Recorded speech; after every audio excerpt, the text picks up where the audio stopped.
Hey, Brain Warrior community. We are so happy that you are with us. If you go to 30dayhappinesschallenge.com, we'll put a link for you, 30dayhappinesschallenge.com, you can join Tana and I for a month. Now, it starts May 15th, but for those of you that have ADD and are coming to it late, we're going to still keep it up. But every day, Tana and I are going to release a new video, anywhere from 4 minutes to 15 minutes long. And we'll have a happiness exercise for you. Americans are the most unhappy that they have been in over 5 decades. And we aim to do something about it. This is a perfect Brain Warrior community service project. It's free. What we want is we just want happier people in our lives, because happiness is contagious. So we're going to talk about the challenge, but before we do you want to read? I have a testimonial from Sarah Taps from Canada. Brilliant. Found this podcast through a YouTube video only to realize Dr. Amen's book, Change Your Brain, Change Your Life, literally changed my life about 10 years ago. You guys are rock stars. I love that. Yeah. Although most rock stars are messed up, so I'll try not to go there. Yeah. So let's modify that a little. So you just got off a lecture. I did. It was so fun. It was for Laura's house. They deal with abused women and children. And it was very purposeful. And how did it go over, talking about your journey and the brain? It was great. They actually, so she loved my book, The Relentless Courage of the Scared Child, because it fits right in with their mission. And so that's, I talked a lot about our 4-circle treatment: biological, what's going on with your brain and body; psychological, are you disciplining your thoughts? Are you getting therapy like EMDR specific to trauma? Are you, what are your social connections like? And what is your purpose and meaning in life? And then I talked about, my own journey, and it was really good. And we talked about, there was another presenter doing ACE scores, but I am fascinated by ACE scores, which is adverse childhood experiences and how they affect your physical functioning in your life, how they affect your physical health. And I've been fascinated by that for a while. So yeah, you are more at risk for 7 of the 10 most common causes of death if you have a score of 4 on the quiz for ACE, the ACE quiz. My score was an 8. My nieces are a 9, and you are a 1. So apparently I'm going to live a long time. Yeah, but the interactions between a 1 and an 8 are really interesting. But now you understand me. Well, I think that then, so that's 9. So together we're 4.5. So you just took years off my life. Right. I didn't like my score, so I tried to cut it in half, and it doesn't matter anything above a 4. You're sort of like, you're messed up. But it explains. James, put the link to the ACE test for the podcast for people to take. It's so interesting. And so your brain was actually trained. Well, it actually changes your brain. So let me finish. Your brain was trained to be unhappy. Yeah. Because of the chronic stress you experienced, your brain was trained to look for trouble. But structurally, it changes your brain. And that's what's mind-boggling. But what the exciting thing that we can tell you is you can train your brain to look for what's right rather than what's wrong. And that's what the happiness challenge is all about. It's literally to train your brain. So when you grow up in early emotional trauma as a child, it structurally changes how your brain functions. And so it's really interesting. But what I love is that with our work, I love your expression, you can make your brain better and I can prove it. you are not stuck with the brain you have. And that's what I love. That's the exciting part, is that when you really understand how early childhood trauma changes things like your amygdala, your hippocampus, your frontal lobes, it's really interesting. Now you're talking dirty to me as a right, scientist. But you can fix it, because we get stuck in fight or flight all the time, even when there's no threat. Like I hear ice cubes melting in the sink and I jump and I'm like, because you're always looking for a threat, but you can fix it. And that's exciting. And that's what we're going to do in this 30-day challenge. So you talked about the 4 circles that all brain warriors know. There's a biological part to you, a psychological, a social, and a spiritual. Well, the happiness challenge is based on 7 secrets, 7 happiness secrets nobody's talking about, except we should, and 7 simple questions. And actually, secrets 1, 2, 3, and 4 are biological. I mean, we're a brain health group. We're brain warriors. Right. 5 is psychological, 6 is social, and 7 is spiritual. Right. And so what you'll learn in this happiness challenge is you'll learn one of the big secrets is happiness is not the same for everyone, right? So I just listened to a great TED Talk today by Sean Aker, and he talked about how they increased happiness. And it was things like notice what you like, right, gratitude, write down 3 things you're grateful for, 3 new things you're grateful for every day for 21 days, and look for what's right rather than what's wrong. And that's all awesome, except it doesn't work for every brain type. Right. That some people, it works for the balanced people, but for the spontaneous people, they're actually happier when they're causing trouble. Right. Well, they're stirring it up. For the persistent people, they like sameness. They like just knowing there's predictability, and they sort of like arguing with you. Like their first response is no. And then you got people who are a combination like me.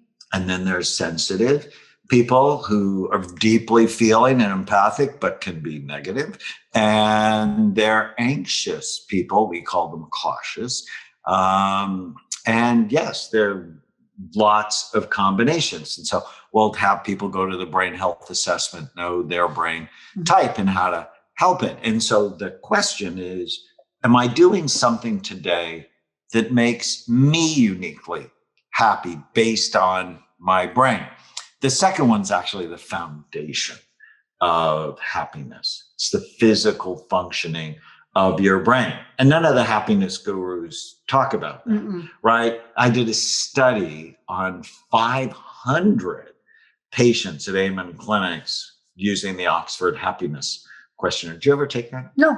I should give that to you. Yeah. And I bet you from the time I met you until now, your huge difference. has gone way up. No, it's a huge difference. It's 29 questions, and it's scored 1 to 6. I'm a 5.4, so I'm pretty happy. And we compared the people with low happiness versus high happiness, and low happiness had low frontal lobe function. Do not let your children hit soccer balls with your head. And so we talk about our Bright Minds approach that we've talked a lot about here on the Brain Warriors Way podcast. And 3 is, am I nourishing my brain every day? I mean, that's really the secret. The choice is to nourish your brain every day. It's why we talk about supplements like Happy Saffron and omega-3 fatty acids and smart mushrooms and all the different ways to nourish your brain. And then 4, all of this is biological, is, am I choosing foods that elevate happiness, or am I choosing foods that diminish happiness? Well, and people don't realize how much food actually does affect mood and decision-making. And people always want to fight that reality, but it affects your mood and your decision-making. So I have a brand new chapter. I don't know that I told you this. There's a new book out on academic book by Academic Press on depression. Mm. And it's like this 600-page book. And I have a chapter on how brain SPECT imaging informs diagnosis and treatment of depression. But there's also, there's a lot of chapters in the book on food and on the microbiome. And there was one specifically on the glycemic index. And people who eat foods that are high in the glycemic index, that means foods that quickly turn to sugar, had a higher incidence of depression. And that actually a treatment for depression is to go on a low glycemic diet. Well, and there's so many reasons, because the high glycemic aspect affects your mood and your decision-making, as well as messing up your gut, because your gut-brain connection. And there's lots of other reasons too, but those two big things, because when your gut's not healthy, you are much more likely to have depression and anxiety. So, you know, there's many reasons, and people fight it still. And it's like, okay, do you not want to feel better? I'm confused. So go to 30-Day Happiness Challenge, sign up, it's free. And we want our Brain Warrior community to, you know, be the leaders in this happiness challenge. And you'll be able to ask questions and leave comments. And we're going to measure your happiness as you start the challenge. And then we're going to measure your happiness in 30 days. And then for those who stick with us for 30 days, we're going to enter you into a drawing to win all sorts of cool things. So stay with us. In the next podcast, we're going to talk about secrets 5, 6, and 7. Stay with us.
Welcome back. We are talking about our happiness challenge, and we are talking about secrets 5, 6, and 7 in this episode.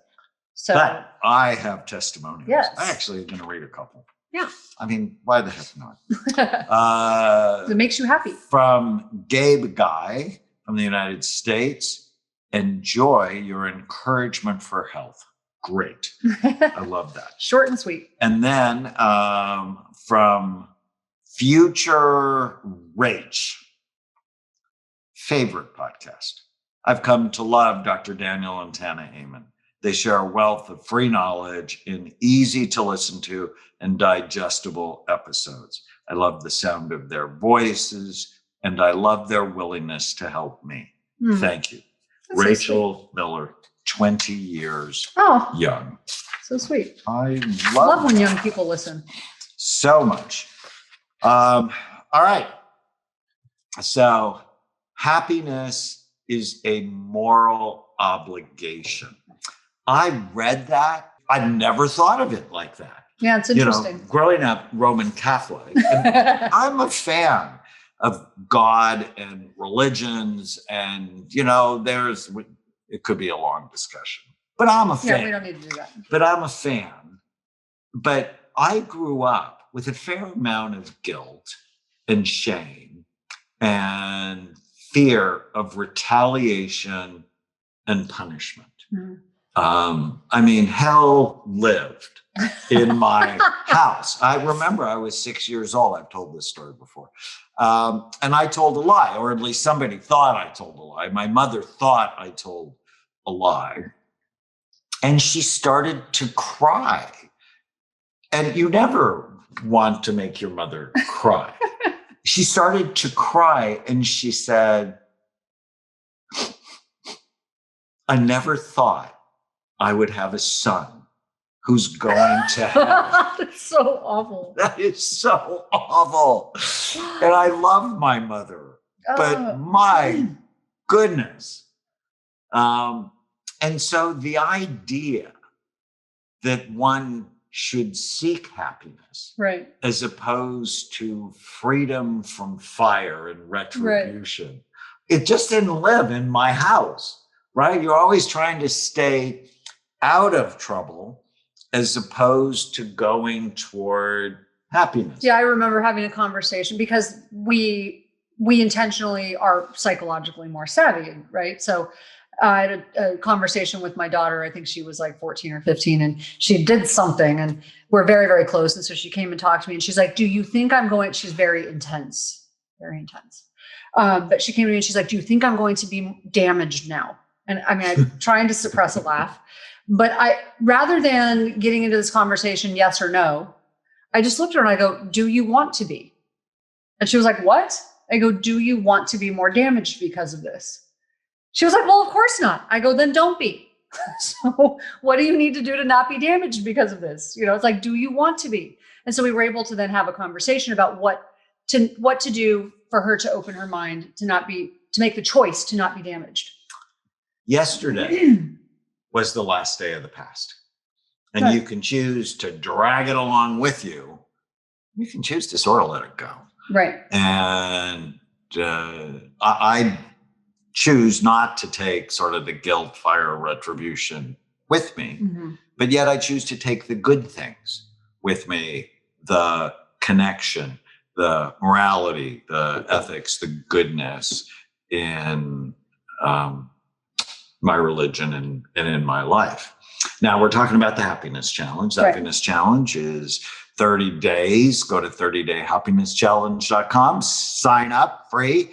And we're going to teach you these 7 secrets we talked about. 4 of them, get right for your brain type or get happy for your brain type, optimize the physical functioning of your brain, nourish your brain, eat right for your brain. The question we didn't say, I love this question. I created this question, makes me very happy, is choose foods you love that love you back. I love Tana, no question in my mind. I'm connected to my wife, and you know, I've been in bad relationships. You've been in bad relationships. I'm just not doing it anymore. Not doing it. And I'm damn sure not doing it with food, right? That's something I can choose. Question number 5, or secret number 5, master your mind. I like that. And gain psychological distance from the noise in your head. Yeah, I like that too. And when you grow up with trauma, the noise in your head is often abusive. The noise in your head is often well, it can also be overwhelming. Scary. It's like Fox or CNN. They just put the worst things out there. Right. The headline, breaking news, that they've said over and over and over again, breaking news about murder and mayhem and political division and scandal, when in day-to-day life, those things are not the lead. You know, when you grow up in trauma, there is also this tendency, and I know this from a lot of people I know who've grown up in trauma, not just my own experience, your world becomes small because you're in survival mode. And so you forget and you don't even realize there's this whole other world around you. Everything is about what's happening in your tiny little world because it's survival. And if you can, like you said, gain some distance once you're out of the actual threat. The problem is we our minds are still in the threat. We get stuck. Even though the threat, even though there's no real threat, you're stuck in fight or flight. But if you can gain distance from that, do some meditation, do some EMDR, do a few things that you can do to help treat that. But remember that there's this whole other world out there that's not about fight or flight. That's not about constant threats. If you can gain that distance and remember, oh, it goes beyond my tiny little bubble of fear, it makes a big difference. And so there's all sorts of strategies on mastering your mind. Not believing every stupid thing you think, understanding where thoughts come from, and then how to get rid of the ones that don't serve you, how to interrupt unnecessary, unhappy moments. I love that. Gratitude, appreciation, diaphragmatic breathing, hypnosis, all of these things. And ultimately, it comes down to this very cool little strategy of give your mind a name. And my mind name is Hermie. I check in with Hermie on a regular basis. And Hermie's actually been very nice to me. But when you give your mind a name, you don't have to attach to it. Right. You can separate from it. You can sort of roll your eyes at it. Or when Hermie's really bothering me, I'll put her on her back and tickle her. Just sort of metaphorically, I'm like, come on. And I coach my patients to be a good coach to themselves. You know, I'm blessed. I have a number of NBA players and professional hockey players. And I'm like, think of the best coach you've ever had. And it's generally not the one that's been swearing at you, that's been demeaning you or belittling you. It's the one that encourages you, that helps you grow, helps you learn. Of course, learn from the mistakes you make so you don't make them again. But with love, with encouragement. And if we can just, you know, people's minds are so awful to them. It's just stunning. So true. It's amazing.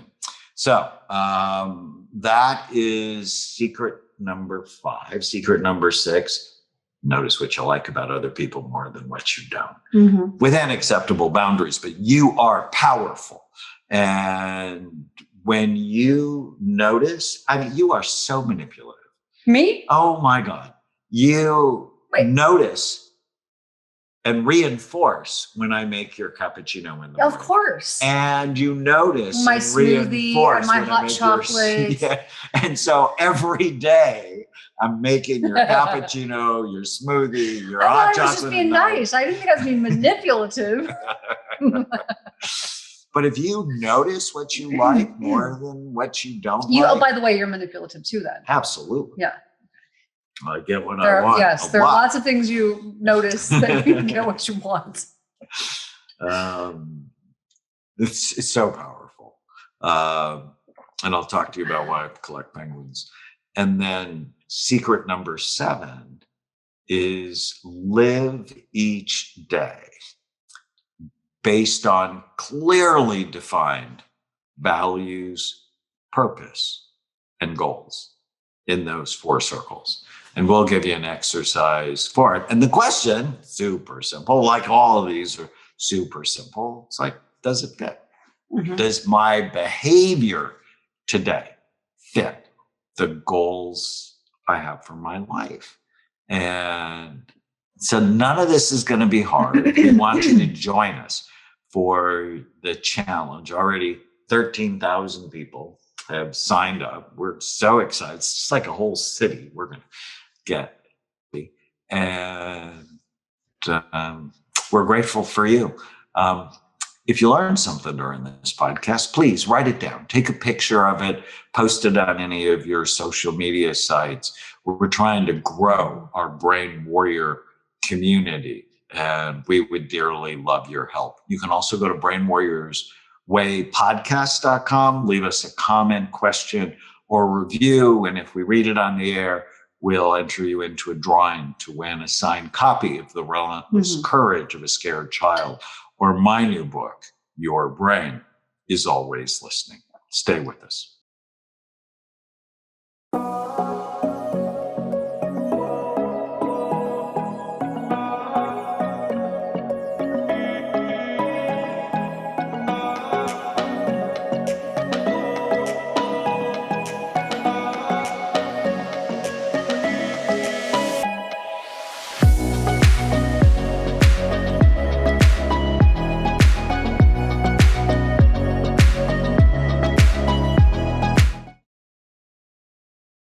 Welcome back.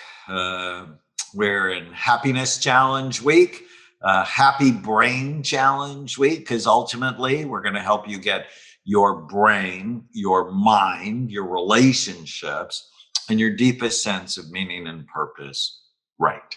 Right for happiness. And happiness is a moral obligation. Seeking happiness is not the same as selfish. No. In fact, it's often when you give that you receive happiness. Right. In the prayer of St. Francis, for it is better to give than receive. And giving connects us to other people, and people who are connected are happier. So I have a review. Family Therapist Unplugged by Quincy Rose. This podcast has transformed not only me personally, but also my outlook on my mental health and physical disability, which has therefore revolutionized my practice as a family therapist. I've realized that I can help my people review their insecurities as a strength if I can actually view my own most crippling insecurity as a strength. I've had 3 traumatic brain injuries before the age of 19, which has led to focus impairments as well as challenges walking. The Amen's approach to understanding the function of every change or difference in our brain and body is what started the process of viewing myself and the world differently. Wow. I love that. Yeah, it's awesome. All right. So today we're doing Brain in the News. And there is a new study on obstructive sleep apnea. And people who snore loudly, stop breathing at night, or chronically tired during the day are actually getting an oxygen debt state in their brain. And your brain is the most oxygen hungry organ in the body. Right. It's 2% of your body's weight, but uses 20% of the blood flow and 20% of the oxygen. And in this study, they actually did SPECT scans at the Montreal Neurological Institute. Do you remember when I gave the Society of Nuclear Medicine lecture in Canada? Yeah. Well, one of the guy that was actually the most irritating in the office, in the audience. Yeah. You remember I gave the lecture and he just went on and on about how, I don't know, he didn't agree with it. Well, it's actually from him. Oh, that's so funny. And they use SPECT scans to look at people with sleep apnea who were treated versus people with sleep apnea who wouldn't take the treatment. And guys out there, if you've been diagnosed with sleep apnea or your wife says you need to go, get treated. You need to get treated, because in the controls, the people who were treated with the CPAP had better blood flow, especially in the hippocampus. And which is the memory cognitive center. It's the major memory and mood center in the brain. And it's just really critically important. Which, by the way, that gets damaged in chronic trauma when you're a child too. There's another study, a second study out, that said 72% of Brits feel more confident as they finally stop worrying about what other people think of them. I love that. in their 40s. Yeah, that's when it hit me, 40. And do you remember the 18-40-60 rule, which I teach all of my patients, that says when you're 18, you worry about what everyone's thinking of you. When you're 40, you don't give a damn what anybody thinks about you. And when you're 60, you realize no one has been thinking about you at all. People spend their days worrying and thinking about themselves, not you. Yep. And I just love that. I think it is just so important. And then there was another new study on people who have COVID-19 have a 20% increased risk, so very significant increased risk of being diagnosed with mental health disorder within the next 6 months. Yeah. And even now we're seeing so many young people who are struggling with energy and brain fog. And it's I'm really hoping we come up with ways to reverse some of that, because it's starting to get a little scary. Yeah. I mean, I know people say, oh, it's fine, I didn't get that sick, but then they're having these lingering effects. So, Well, and then one more study that for Brain in the News that just horrified me this week. It actually is going to make all of my lectures. Millennials. I know. So I guess early 30s to 40. 44% of millennials have a chronic health condition. So why? And my daughters Right. are both millennials. And one of my daughters has a chronic health condition. So, but why? Why that age group specifically? It's so interesting. Well, I think as a society, we are becoming more and more unhealthy, right? When in 1982, when I graduated from medical school, there were overweight people, but not many of them. But my question But is, it was like 20%. Now it's 72%. right. But is the younger generation after the millennials, are they becoming more conscious of it? That's my question. No. Oh, And so of all the groups, because there were massive weight changes during the pandemic, the younger group, I guess Generation Y, their weight gain was like insane, like 40 pounds. wow. It was really crazy because of the insecurity, the anxiety, the depression, things being canceled. right. And we are not teaching people to manage their minds. No. We're just not. And we need to do a better job of teaching you to manage your mind, which we're going to do on the 30-day happiness challenge. You can go to 30dayhappinesschallenge.com, sign up, be with us. We're going to be with you every day for a month. Now, you're going to be happier in a month if you do what we say. But the idea is it's not just for a month. These are habits we want you to put in your life for the rest of your life. I actually think happiness, just like forgiveness, just like love, is a habit.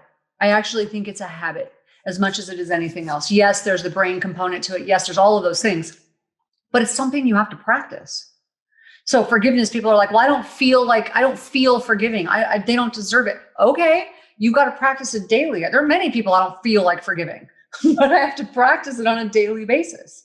Right. And sometimes I wake up and I don't feel it, but you do it anyways because it's good for you. Well, sometimes I wake up and I don't feel like going to the gym, or sometimes. But you do it anyways because you know it's the right thing to do, and it makes you healthier. And then I feel better afterwards. And besides, like you had a bad night of sleep this week. You blamed me, of course. I blame the sheets. You blame the sheets. I blame the you. Sheets, yeah. And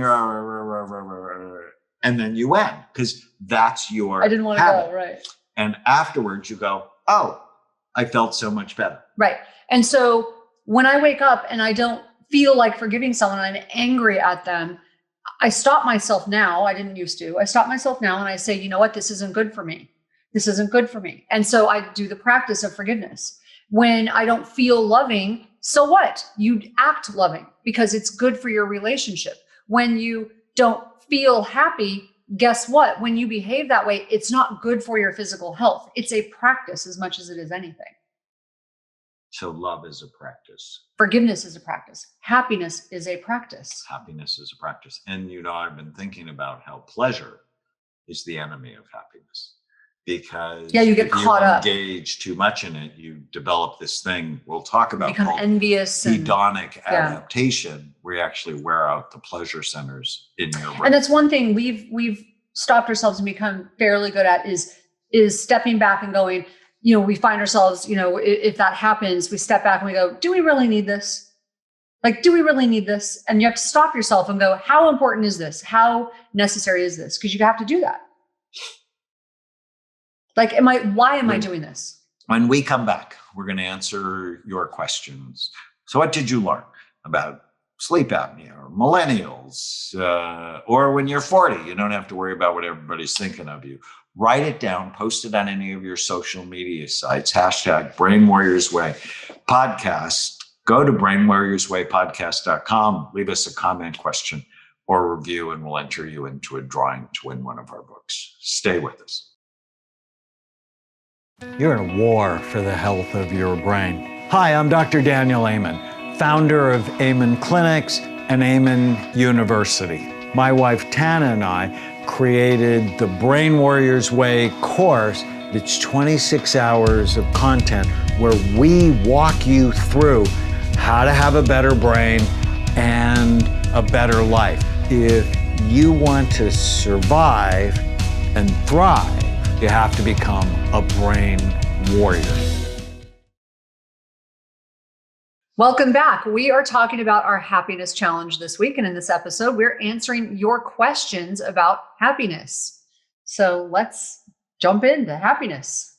Well, and don't forget, you can sign up for the Happiness Challenge. Starts May 15th. If you're late to this or you are listening to this afterwards, you can still go to 30dayhappinesschallenge.com. Mm-hmm.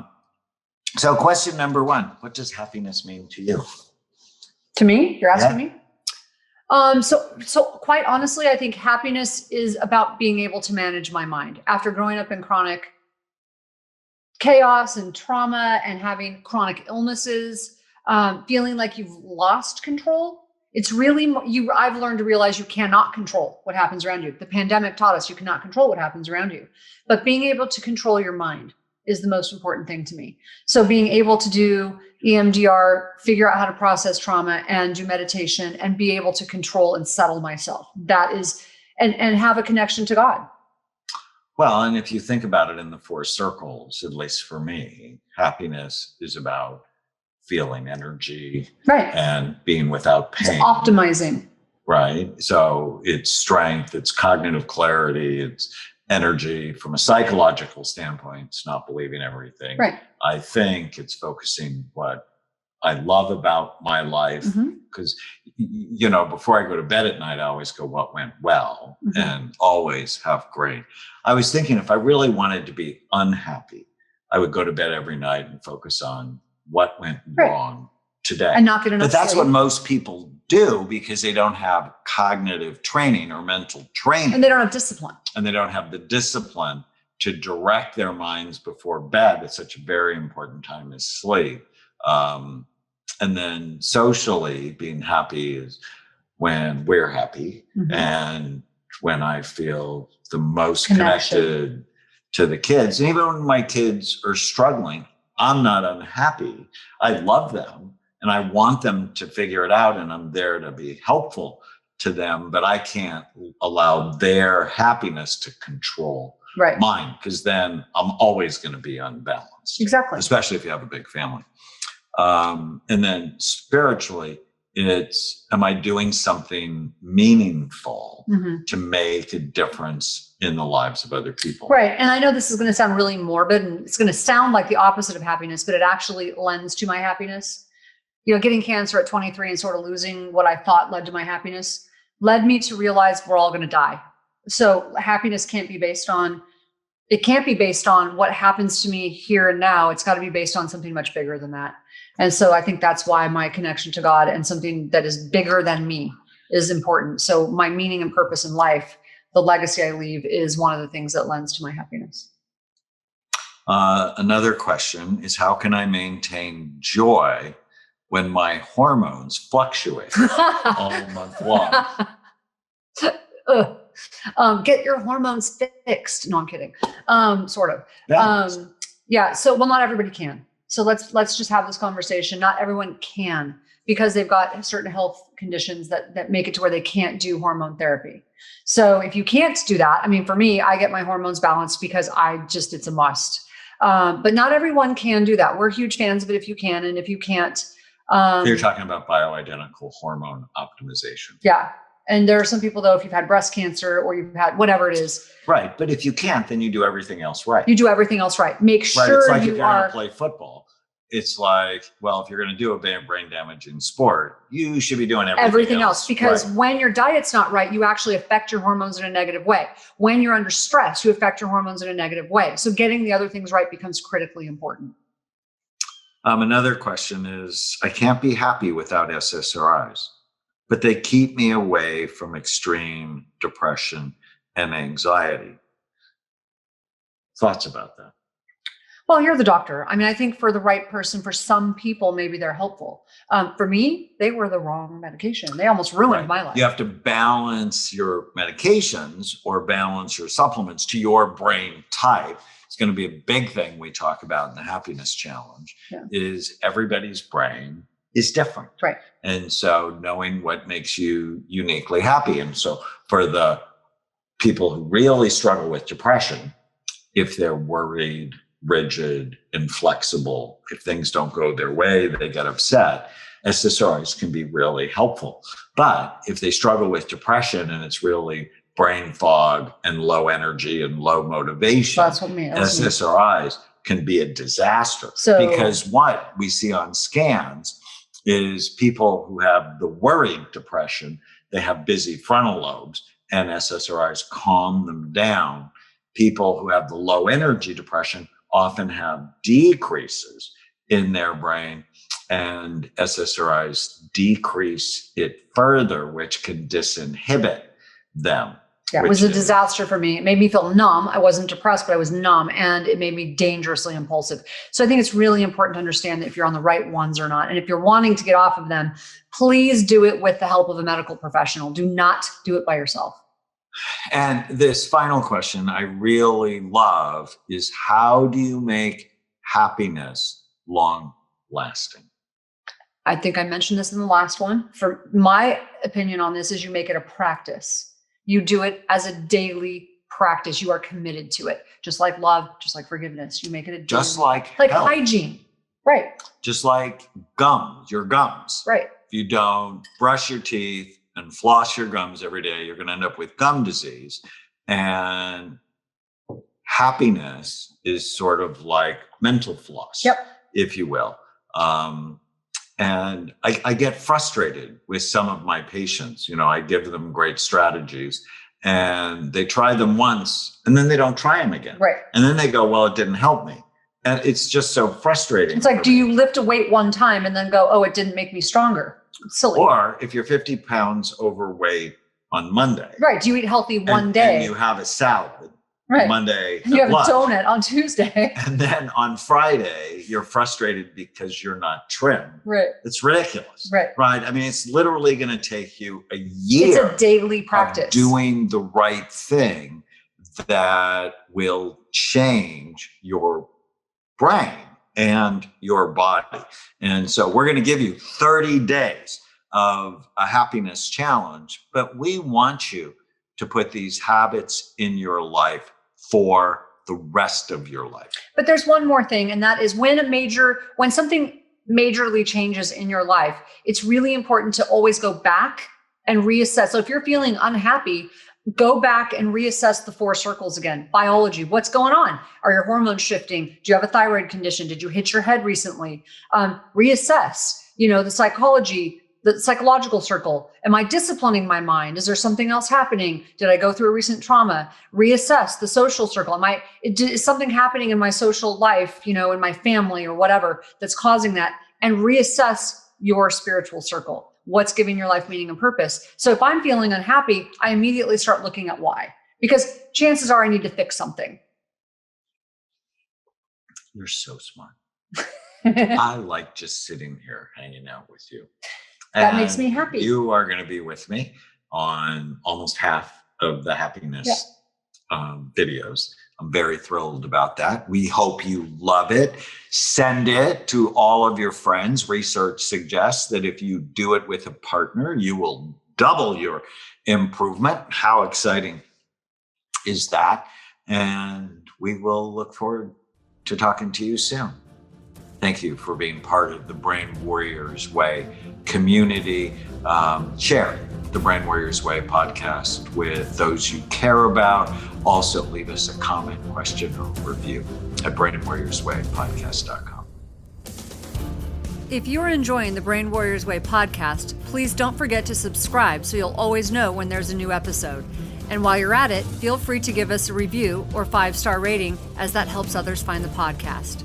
If you're interested in coming to Amen Clinics, use the code PODCAST10 to get a 10% discount on a full evaluation at amenclinics.com. For more information, give us a call at 855-978-1363.